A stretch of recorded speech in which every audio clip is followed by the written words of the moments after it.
नमस्कार. मी doctor N जे करणे, ऑर्थोपेडिक सर्जन. गेली 36 वर्ष मी प्रॅक्टिसमध्ये आहे आणि 40 वर्ष ऑर्थोपेडिकच्या फील्डमध्ये आहे.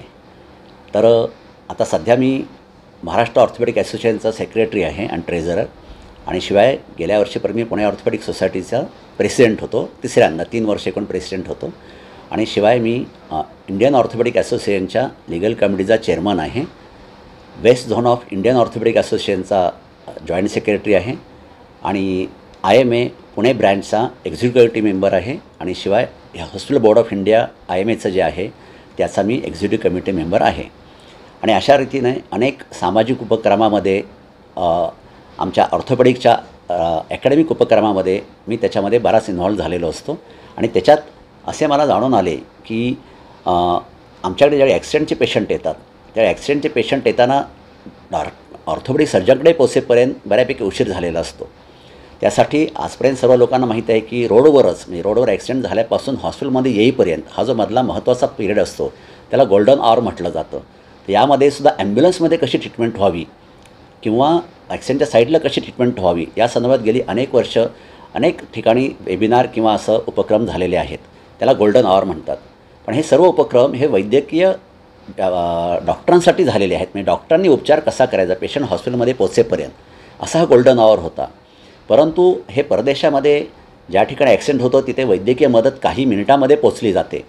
परंतु आज अजूनही भारतामध्ये इव्हन हायवेलासुद्धा किंवा कित्येक रिमोट प्लेसेसमध्ये जवळजवळ अर्धा ते पाऊण तास वैद्यकीय मदत पोचण्यासाठी लागतो.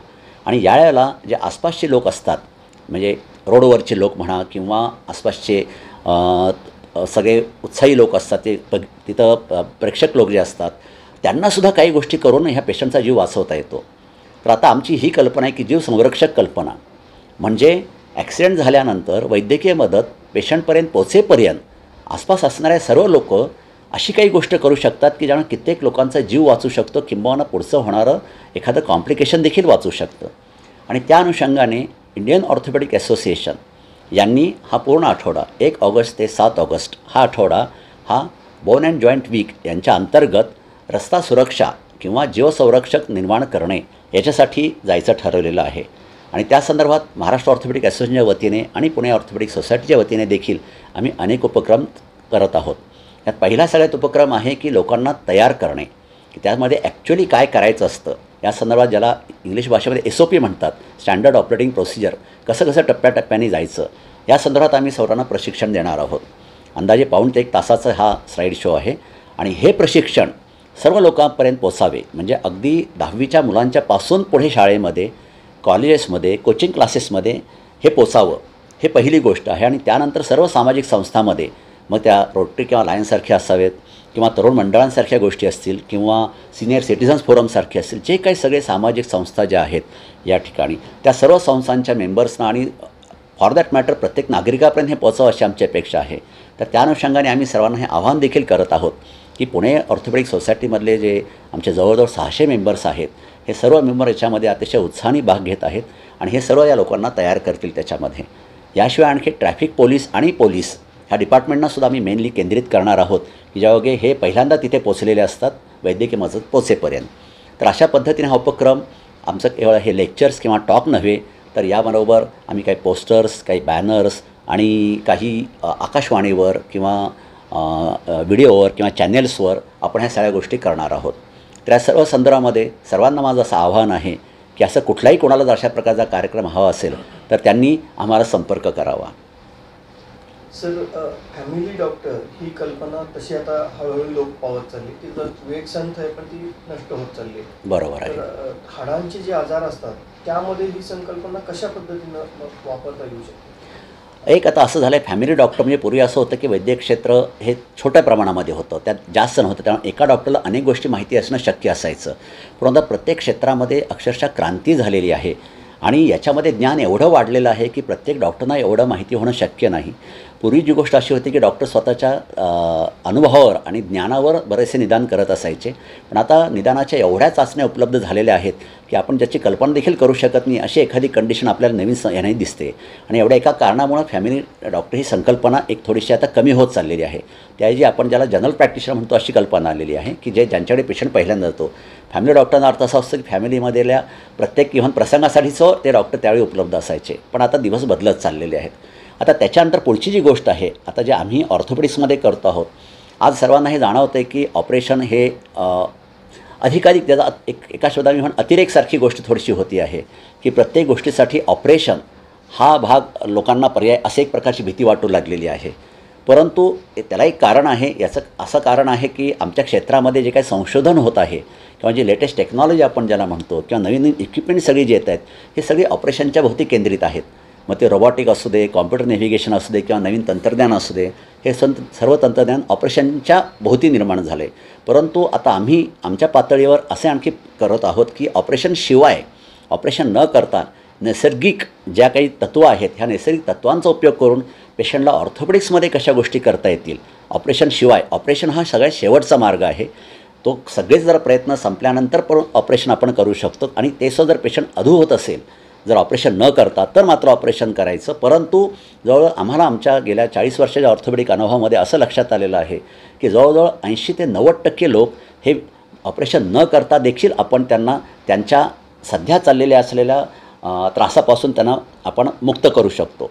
तर त्या अनुषंगानं आम्ही आणखी एक असोसिएशन काढतो ज्याला ऑफिस ऑर्थोपेडिक. ऑफिस ऑर्थोपेडिकचा अर्थ असा आहे, हा ऑफिस शब्द हा पाश्चिमात्य शब्द आहे, ज्याला आपण OPD म्हणतो किंवा बाह्यरुग्ण विभाग म्हणतो, ह्याला प्रदेशामध्ये ऑफिस म्हणतात. तर त्यामुळे बाह्यरुग्ण विभागामध्येच कसे पेशंट्स ॲडमिट न करता देखील किंवा जास्तीत एक दिवसाचं ॲडमिशन करून कशा पद्धतीने पेशंटला ट्रीटमेंट देता येईल या अनुषंगाने आमचे प्रयत्न चालू आहेत.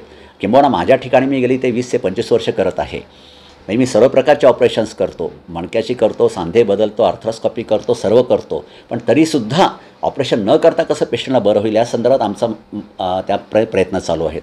तर आमच्या ऑर्थोपेडिक्समध्ये यातला आहे एक म्हणजे मान, पाठ, कंबर दुखी आणि दुसरं सर्व सांध्यांची दुखी.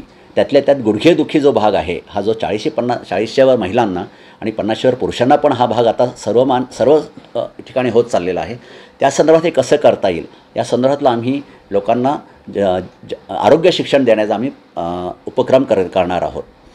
सर, विमा क्षेत्र म्हणजे आता ते पेशंटसाठी पूरक आहे का डॉक्टरांसाठी पूरक आहे का सरकारी योजनांसाठी पूरक आहे हा वेगळा विषय आहे. पण विमा क्षेत्रानं हे क्षेत्र पण कवेत घेतलं आहे का आणि ते पेशंटसाठी चांगली गोष्ट आहे का? जसं प्रत्येक नाण्याला 2 बाजू असतात, कुठली एक प्लस असते एक मायनस असते किंवा ज्यांना मायनस वाटते त्यांना त्यांची प्लस वाटते, तशा पद्धतीने विमा क्षेत्र हे एक आता काळाची गरज आहे हे आपण सत्य नाकारून चालणार नाही. विमा हे आवश्यकच आहे. कारण काय झालं आहे, जसे जसे नवीन संशोधन येत चाललेली आहेत, नवीन ऑपरेशन्स येत चालली आहेत, तसे वैद्यकीय ट्रीटमेंट जर आपल्याला उच्च प्रतीची पाहिजे असेल तर ती महाग होत चाललेली आहे. किंबहुना सर्वसामान्य काही म्हणून मध्यमवर्गीयांच्या देखील आवाक्याच्या बाहेर होत चाललेली आहे. आणि त्याशिवाय ज्याला आपण क्वालिटी ऑफ वर्क म्हणतो किंवा रिझल्ट म्हणतो हे आपल्याला सर्व चांगले मिळण्यासाठी वैद्यकीय यांची कॉस्ट वाढत चालली आहे. त्यामुळं इन्शुरन्स सेक्टर आवश्यक आहेच.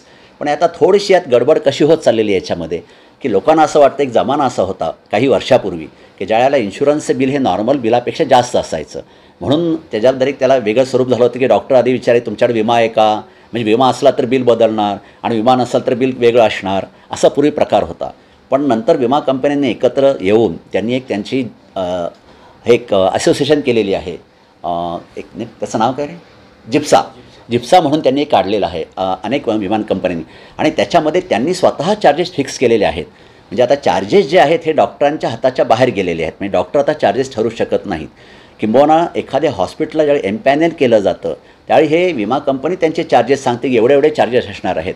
त्यामुळे आता विमा कंपन्यांच्या चार्जेसवर डॉक्टरांचा कुठलाही कंट्रोल राहिला नाही. म्हणजे हे जे पेशंटच्या मनात गैरसमज आहेत की डॉक्टर विचारतात तुमचा विमा आहे का, आता ते एवढ्यासाठी विचारतात.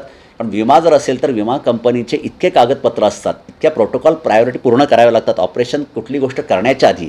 मग त्याच्यामुळं लोकांना वेगळे खास त्यासाठी एक अधिकारी नेमून म्हणजे कामगार कर्मचारी नेमून त्यांच्याकडून हे सगळे त्यांची पूर्तता करावी लागते. म्हणून त्यासाठी आता डॉक्टर फक्त विमा आहे का विचारतात. परंतु आता डॉक्टरांच्या हातामध्ये चार्जेस हा भाग राहिलेला नाही आहे. हा झाला एक भाग. आता दुसरा भाग असा आहे, हे युनियन ज्या पद्धतीने होते तसं इन्शुरन्स कंपनी युनियन केल्यामुळं हे चार्जेस एवढे कमी ठेवलेले आहेत की ते बऱ्याच वेळेला उच्च दर्जाची ट्रीटमेंट त्याच्यामध्ये देता येत नाही. त्यामध्ये जो विमा कंपन्यांनी हॉस्पिटलवर अन्याय कुठला केलेला आहे, विमा कंपन्यांनी काय केलं की त्यांनी प्रत्येक सिटीची शहराची त्यांनी वर्गीकरण केलं, अ वर्ग, ब वर्ग, क वर्ग. आता पुण्यासारखी सिटी त्यांनी क वर्गात टाकलेली आहे, म्हणजे हे न्यू मुंबई किंवा बेंगलोर ब वर्गामध्ये आहे. त्यामुळे पुण्यात जर उपचार झाला तर त्याला क वर्गाचे त्याला चार्जेस मिळतात. एक उदाहरण आम्ही तुम्हाला देतो की ज्या ऑपरेशनसाठी मुंबईला अ वर्ग दिलेला आहे, मुंबईमध्ये ज्या ऑपरेशनला समजा 85,000 होणार असतील तर त्या ऑपरेशनला पुण्यामध्ये फक्त 50,000 मिळतात. आणि शिवाय त्या शहरामध्ये पण त्यांनी काय केलं की हॉस्पिटलचं त्यांनी अ वर्ग, ब वर्ग, क वर्ग असं वर्गीकरण केलं. आता बरेच नर्सिंग होम आपण ज्याला म्हणतो की ज्याच्यावर आज अख्खं भारतामधलं वैद्यकीय क्षेत्र अवलंबून आहे, म्हणजे छोटे मध्यम आणि हॉस्पिटल म्हणजे 50 बेडपर्यंतचे हॉस्पिटल, की ज्या ठिकाणी सर्वसामान्य माणूस जाताना त्याला एक प्रकारचा कम्फर्ट असतो, म्हणजे तिथे मोठ्या हॉस्पिटलला गेल्यानंतर त्याला एक म्हणजे तो हरवल्यासारखा होतो. परंतु डॉक्टरांचा जो वैयक्तिक संपर्क आहे, वैयक्तिक लक्ष आहे, ह्या ज्या गोष्टी ज्या छोट्या आणि मध्यमवर्गीय नर्सिंग होमला देता येतात, त्या ठिकाणी मात्र त्यांना क वर्ग दिल्यामुळं म्हणजे आता जी मगाशी मी तुम्हाला सांगितलं जे 85,000 मुंबईला मिळतात तिथे या ठिकाणी फक्त 21,000 मिळतात. आता आम्ही कंपन्यांना देखील आम्ही सांगितलं की त्या ठिकाणी 21,000 तुम्ही चार्जेस देता, म्हणजे समजा 85,000 ज्या ठिकाणी देत असाल आणि ते 21,000 जो 60,000चा फरक आहे, 64,000चा, हा काय सगळा डॉक्टरांचा प्रॉफिट नाही आहे. किंबहुना छोट्या आणि मध्यम नर्सिंग होमना खूप खर्च असतो. म्हणजे बऱ्याच पेशंटना माहिती नाही की एकतर नर्सिंग होम काढावी लागतात, ही कंपल्सरी कमर्शियल प्रिमाइसमध्ये काढावी लागतात की ज्याची किंमत कमीत कमी दुप्पट असते. रेसिडेन्शियल प्रिमाइसमध्ये नर्सिंग होम काढता येत नाही. त्यानंतर त्याच्या पुढच्या जे सगळं running of the nursing home आपण ज्याला म्हणतो की नर्सिंग होम चालवणं, यासाठी सरकारचे कायदे कानून एवढे जाचक झालेले आहेत की एखाद्या इंडस्ट्रीला म्हणजे कुठलीही मॅन्युफॅक्चरिंग इंडस्ट्री असू दे, कोणी अशी इंडस्ट्री असू दे, त्याचे सगळे प्रोटोकॉल किंवा नॉर्म्स हे सगळे नर्सिंग होमला लावण्यात आलेले आहेत. त्यामुळे नर्सिंग होमचा मेंटेनन्स खर्चसुद्धा खूप झालेला आहे. तर म्हणून नर्सिंग होममध्ये होणारा उपचार हा तसा म्हटलं तर डॉक्टरांना देखील परवडत नाही आहे. आणि अशा परिस्थितीत इन्शुरन्स कंपन्या इतके चार्जेस कमी देतात की किंबहुना खर्च ज्यावेळी 40-50 हजार आहे आणि इन्शुरन्स कंपनी सांगते तुम्ही 21,000मध्ये करा, तर हे शक्य होत नाही. तर त्या आमची मागणी अशी होती, एकतर सरकार म्हणजे नर्सिंग होम हे सगळे सरकारला सहकार्य करायला तयार आहेत, इन्शुरन्स कंपन्यांना करायला तयार आहेत की तुम्ही डॉक्टरांचे चार्जेस ठरवून द्या की डॉक्टरांना 5,000 मिळतील एखाद्या ऑपरेशनला, 10,000 मिळतील एखाद्या ऑपरेशनला, अशा आणि त्यानंतर मग जे बाकी खर्च होत असेल तो सरकारनेच प्रोव्हाइड करावा. इव्हन नर्सिंग होमसुद्धा हवं तर सरकारने ताब्यात घ्यावीत आणि डॉक्टर म्हणजे त्यांचं कौशल्य पण देऊ शकतील. कारण आजकाल असं झालेलं आहे, जे डॉक्टर जनरली बुद्धिमान असतात किंवा ते त्यांच्या कौशल्यामध्ये त्याच्यात जास्त प्रगत असतात, त्या डॉक्टरांना नर्सिंग होम मॅनेज करणं हे जरा वेगळी गोष्ट झालेली आहे. ते एक प्रकारचं व्यावसायिकासारखं झालेलं आहे. म्हणजे एका बाजूला म्हणजे एक उदाहरण मी देईन की समजा एक ज्वेलरीज हाऊस आहे, त्याच्यामध्ये सराफ हे व्यापारी असतात आणि सोनार जे आहेत ॲक्च्युली जे काम करणारे आहेत, जे दागिने घडवतात ते वेगळे असतात. तर बुद्धिमान डॉक्टर सर्व हे दागिने घडवणारे सोनासारखे असतात आणि मात्र सराफ मात्र हा थोडंसं कमर्शियल पद्धतीने असतं. त्यामुळे डॉक्टरांची आज इतकी विचित्र परिस्थिती झालेली आहे की आज इन्शुरन्स म्हटलं तर उलटं कमी पैसे मिळणार अशी परिस्थिती निर्माण झाली. आणि जरी जास्त पैसे असेल अ वर्गाच्या इस्पितळाला, ब वर्गाच्या त्या ठिकाणी जास्त पैसे हॉस्पिटलला जातात आणि डॉक्टरांना तर इन्शुरन्स जर असेल तर इव्हन 10% रक्कमसुद्धा टोटल इन्शुरन्समधली मिळत नाही. तर ही बाब जनतेपर्यंत पोचावी, ही डॉक्टरांची आपण ज्याला म्हणू कैफियत जनतेपर्यंत पोचावी की उलटा इन्शुरन्स सेक्टरनी डॉक्टरांना प्रॉब्लेम झालेले आहेत. आणि गंमत म्हणजे इन्शुरन्स सेक्टरनी डॉक्टरांची बिलं कमी केली परंतु पेशंटचा प्रीमियम कमी नाही केला किंवा तो वाढवला आहे. म्हणजे एका बाजूला पेशंटला वाटतं की आपण प्रीमियम वाढवून दिलेलं आहे आणि दुसऱ्या बाजूला ज्या पेशंटच्या उपचारासाठी इन्शुरन्स कंपनी पैसे देते ते मात्र कमी देते. आणि त्यानंतर त्यांनी आणखी एक मोनोपोली अशी केली की जे डॉक्टर ह्याला बळी पडतील, जे डॉक्टर त्यांच्या चार्जेसला मान्य करतील त्यांनाच त्यांनी फक्त इन्शुरन्सचं एम्पॅलेमेंट दिवस सांगितलं आहे. आता मध्ये सरकारने पण एक नियम केला पण तो अजून इम्प्लिमेंट झालेला नाही आहे की ज्यावेळेला एखादं पुणे म्युन्सिपल कॉर्पोरेशन ज्यावेळी एखाद्या हॉस्पिटलला मान्यता देते की हे हॉस्पिटल म्हणून आहे, रजिस्ट्रेशन करते, त्या सर्व सरसकट रजिस्ट्रेशन इन्शुरन्स कंपनी द्यावी. परंतु आता जे डॉक्टर थोडेफार मी असं सगळेच असं म्हणणार नाही, परंतु जे यांच्या ह्याला इतर नाईलाजाने बळी पडतात किंवा मग गैरमार्गाने काहीतरी गरज नसणारं ऑपरेशन केलं जातं किंवा ह्या सगळ्या गोष्टी होतात. कारण अदरवाईज इन्शुरन्सच्या पैशामध्ये गोष्ट होणं शक्य नाही. जसं एखादा रस्ता करताना जर कोटेशनच जर कमी आलं तर कुठलाही चांगला कंत्राटदार तो रस्ता चांगला करू शकत नाही. तर त्यामुळं मला सर्व इव्हन पेशंटना मला सांगण्याचं आहे की तुम्ही प्रीमियम इन्शुरन्स कंपनीला देतात. सर्व पेशंटनी जर मागणी केली की आम्हाला हे डॉक्टर चांगले वाटत आहेत परंतु तुम्ही त्यांना मान्यता देत नाही, तर आमच्या सर्व डॉक्टरांना जर ते कायदेशीरदृष्ट्या त्यांची डिग्री व्यवस्थित असेल, जर त्यांचं नर्सिंग होमसुद्धा ज्यावेळी अधिकृत असेल त्यावेळेला तुम्ही त्यांना मंजूर करायला हरकत नाही. सर, हे स्टँडर्डायझेशन म्हणजे पेशंटच्या स्वातंत्र्याला घालणार आहे का? कारण काही इक्विपमेंटचं पण स्टँडर्डायझेशन केलेलं आहे. की हा म्हणजे हृदयाचा स्टेंट बसवण्यासारखी जी प्रक्रिया आहे की स्टेंटवर आता बंधनं आली त्याच्यात ठरलेल्या किमतीत, पण त्यामुळे झालं असं की पेशंटचा जो मूलभूत अधिकार आहे की सगळं चांगलं तेच मला मिळू शकेल, त्यासाठीचे पैसे खर्च करायला तयार. करेक्ट. तर याबाबत काय मत आहे? या देखील आमचे दोन भाग आहेत. म्हणजे आम्ही स्वतः प्राथमिक पहिल्यांदा मी सांगेन, मी डॉक्टरांची बाजू मांडत नाही की बोना आम्हाला काय पाहिजे की आम्ही फक्त केवळ पैसा मिळवायच्या उद्देशाने उतरलेलो नाही आहे. म्हणजे आम्हाला एका बाजूला जनसेवा पण आमच्या मनामध्ये असते. म्हणजे माझे सर्व पेशंट्स तुम्हाला हे सांगतीलच त्याबद्दल. परंतु हे सगळं करत असताना जी सत्य परिस्थिती आहे, आता आपण जे स्टेंटचं जे म्हणाला किंवा आमच्या ऑर्थोपेडिक्समध्ये नी जॉईंट रिप्लेसमेंट जे आहे, सांधा रोपण गुडघ्याचे, त्याचा जो इम्प्लांट आपण आत टाकला जातो याच्यावर सरकारने नियंत्रण आणलेलं आहे. परंतु हे नियंत्रण कशा पद्धतीचं आणलेलं आहे? कारण आजकाल कसं झालेलं आहे, आपल्या गाडीसारखं झालेलं आहे. जर सरसकट सरकारने सांगितले की 10 लाखाच्यावर एकही गाडी विकायची नाही, तर शेवटी गाड्या तयार करणारे लोक हे वेगळे असतात, ते काही त्या आमच्या हातामध्ये नसतात. तसे इम्प्लांट तयार करणारे जे लोक आहेत त्यांचे काही कॉस्ट ठरलेली आहे.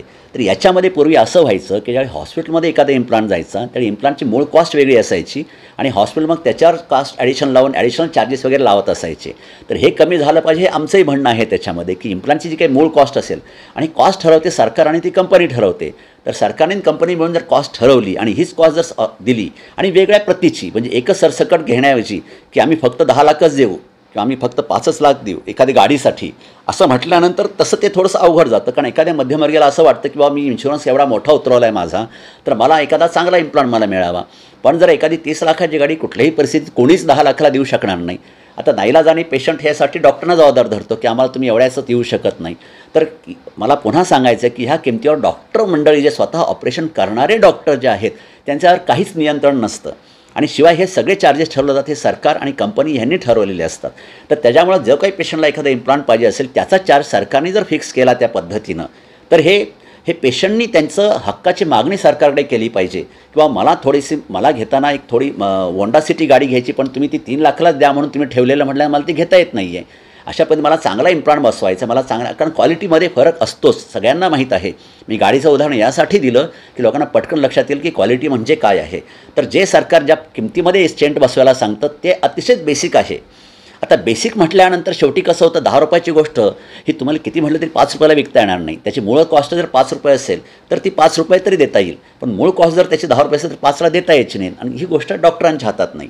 त्यामुळं पेशंटनी सरकारला अशी मागणी केली, पेशंटनी त्यांचा एक फोरम तयार करून सरकारला मागणी केली पाहिजे की तुम्ही त्याच्या क्वालिटीनुसार ठरवा आणि ते तुम्ही डिक्लेअर करा की हे एवढी कॉस्ट असणार आहे. त्यामुळे डॉक्टरांचा कुठे प्रश्न येणारच नाही, त्यांनी त्यामध्ये जास्त कॉस्ट घ्यावी. वैद्यकीय क्षेत्राला जे पूरक आहे त्याबाबत सगळं वैद्यकीय क्षेत्र अगदी एकवटून काम करत असतं. पूर्वीचा जो डायबिटीस आहे तो आता घराघरातला मेंबर झालेला आहे, जो पूर्वी नव्हता. तर अशा पद्धतीनं रोबोटिक आर्मचे कन्सेप्ट पण हळूहळू मूळ धरते. तर हे लादलेलं पिल्लू आहे का पेशंटचा खरंच त्याच्या अर्थानं फायदा होतो? कसं आहे, कुठलंही नवीन तंत्रज्ञान आलं की त्याचा थोडासा काहीतरी कुठेतरी फायदा असतो. परंतु हा फायदा आणि त्याच्या संदर्भात होणारी त्याची जाहिरातबाजी किंवा त्याचं केलेलं अवडंबर ह्याच्यामध्ये फरक असतो. की काही नवीन तंत्रज्ञान जरूर चांगलं आहे, की रोबोटिक तंत्रज्ञान हे बेसिकली चांगलं आहे, परंतु रोबोटिक तंत्रज्ञान अशा ठिकाणी चांगलं आहे की ज्या ठिकाणी एक 2-4 डिग्री जरी फरक पडला तरी फरक पडतो. म्हणजे कोणामध्ये अँगल्समध्ये फरक पडला किंवा प्रिसिजनमध्ये फरक पडला की फरक पडतो. म्हणजे आता उदाहरणार्थ मेंदूची जर सर्जरी करायची असेल तर त्या ठिकाणी एकतर समोर दिसत फारसं काही नसतं आणि आपल्याला त्या पद्धतीने जावं लागतं, प्रिसिजननं जावं लागतं. तर ज्या ठिकाणी ज्याला म्हणजे प्रिसिजन म्हणतो तिथे अत्यावश्यक आहे, अशा ठिकाणी रोबोटिक तंत्रज्ञान नक्की उपयोगाचं ठरणार आहे. पण नेहमीसारखं काय झालं की ज्याला मार्केटिंग गिमिक म्हटलं जातं की त्या ठिकाणी म्हणजे सांधारोपण शस्त्रक्रिया हे रोबोटिककडून काहीही मोठा फरक पडत नाही. की ज्याच्यामध्ये जे आपण आजपर्यंत त्याच्यामध्ये जो इम्प्लांट बसवला त्याच्या टेक्निकमध्ये फरक आहे, पण ते रोबोटिकने केलं काय आणि ते आता ज्याला आपण सर्जनचा अनुभव जो म्हणतो त्यांनी केलं काय, याच्यामध्ये कसलाही फरक नसतो. किंबहुना ज्या लोकांना अनुभव आहे सर्जन लोकांना त्यांचे रिझल्ट्स आणि हे रोबोटिकने आले दोन्ही रिझल्ट्स एकसारखेच आहेत. म्हणजे आता आपल्या साध्या कारमध्ये पुण्याच्या ट्रॅफिकमध्ये जर आपण रोबोट बसवला आणि त्याला जर कार चालवायला सांगितली तर तो ज्या पद्धतीने कार चालवेल ते आणि आपण चालवतो त्यात काही फार मोठा फरक असणार नाही आहे. विमानामध्ये नक्की फरक पडतो. विमानासारख्या ठिकाणी जिथे आपल्याला काही दिसत नसतं किंवा तिथे एका डिग्री जर विमान चुकलं तर ते दुसरीकडे कुठेतरी जाऊ शकतं, परंतु त्याचं अवडंबर जास्त झालेलं आहे. म्हणजे एक नवीन तंत्रज्ञान कसं असावं, समजा आपली एखादी गाडी आहे तर त्या गाडीला ABS बसवलेलं आहे, एअरबॅग्स आहेत, सीट बेल्ट्स आहेत, असे जे तंत्रज्ञान ज्यांनी अपघातातनं मुक्त म्हणजे अपघातातनं वाचू शकतो आपण, असे तंत्रज्ञान जरूर असावेत. पण सोन्याचा पत्रा लावलेली गाडी आहे किंवा हिऱ्यानी मढवलेली गाडी आहे, पण आतलं बेसिक तंत्रज्ञान तेच आहे, तर याचा अर्थ ती गाडी काही आत बसलेला कम्फर्ट देईल असं नाही आहे, किंवा त्या गाडीने माणूस लवकर मुंबईला पोहोचेल असं नाही आहे. कारण प्रत्येक तंत्रज्ञान जे आहे ते पेशंटला उपयोगाचं आहे असं नाही आहे. किंवा मी नेहमी सांगतो की ज्याची जाहिरातबाजी जास्त होते, याची एक ब्लँकेट स्टेटमेंट मी देतो आहे, त्याला एक्सेप्शन्स आहेत, पण ज्या तंत्रज्ञानाने तुम्हाला जाहिरातबाजी जास्त दिसते ते तंत्रज्ञान उपयोगाचं असतंच असं नाही. कारण जर उपयोगाचं असेल तर ते जाहिरातबाजी करायची गरज भासत नाही. की ज्या पद्धतीने रोबॉटिकची जाहिरातबाजी आता होते आहे, लोकांना नाईलाज आणि शेवटी काय होतं, लोकांना वाटतं रोबॉटनी आणि रोबॉट्सला काय आहे ते फक्त आम्ही सांध्याचे एक जे ऑपरेशनवाला एक जो भाग आहे ज्याला आम्ही फक्त जिथं बोन कट करायचं तेवढाच सेक्शन फक्त रोबॉटनी होत असतो, बाकी रोबॉटनी काही होत नसतं त्याच्यामध्ये. त्यामुळे रोबॉटनी केलेलं शस्त्रक्रिया आणि नॉर्मल असणारी शस्त्रक्रिया याच्यात काहीही फरक नाही. हा सर्जन महत्त्वाचा आहे, रोबॉट महत्त्वाचा नाही आहे. सर, आपल्या म्हणजे रुग्णसेवा किंवा वैद्यकीय क्षेत्र हे सर्व त्यातल्या घटकांनी एकत्रित काम केलं तर ते सर्वांनाच उपयुक्त ठरतं, पेशंटसह. पण आता आपण बघतो की ॲलोपॅथी डॉक्टर असतो तो आयुर्वेदाला थोडंसं दुय्यम स्थान देतो, कमी लेखतो किंवा व्हाईस वर्सा, ह्या गोष्टी दोन्ही होतात. पण हे सगळं कुठंतरी थांबणं गरजेचं आहे, कारण पेशंटच्या हानी आता अंतिमता आहे. तर आपलं एक सिनियर या क्षेत्रात म्हणून मत काय? आता यावर माझं मत हे मी पूर्णपणे वैयक्तिक देतो, कारण याला अनेक बाजूंनी याला कॉन्ट्रोवर्सी होऊ शकते, कारण हा अतिशय सेन्सिटिव्ह विषय सर्वच बाजूंनी झालेला आहे. आम्ही जे आता डॉक्टर म्हणून पूर्वीपासून चाललं आहे, कारण आपण हे सगळं फॉलो करतो ब्रिटिशांनी जे सगळं सुरू केलेलं आहे किंवा पाश्चिमात्य देशांनी जे सुरू केलेलं आहे ते आपण सगळं पाहत असतो. त्या अनुषंगाने आमचं शिक्षण किंवा सर्व गोष्टी ह्या ॲलोपॅथी किंवा ज्याला आपण मॉडर्न मेडिसिन म्हणू त्या अंगाने झालेलं असतं. परंतु आम्हाला आयुर्वेदामध्ये काय आहे, होमिओपॅथीमध्ये काय आहे, या गोष्टी आम्हाला माहिती नाहीत.